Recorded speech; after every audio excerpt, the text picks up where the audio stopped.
si Diskaya. Yan. Kailan siya nag-flourish yung kanyang negosyo. Makikita mo noong 2017, yun yung peak nung pinakamararaming mga kontrata siya. Tapos in my conversations also with Mayor Vico Soto.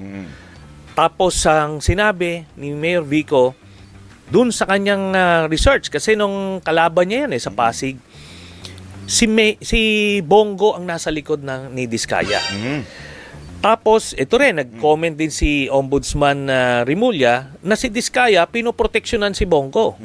Okay, so siya yon. Dito naman sa DPWH, si Yusek Bernardo, ang ina-identify nila na siya yung pinakang, kumbaga, mastermind. Siya yung timon doon sa DPWH side. Exactly. Sino yung nag-appoint sa kanya noong 2017? Si Bongo.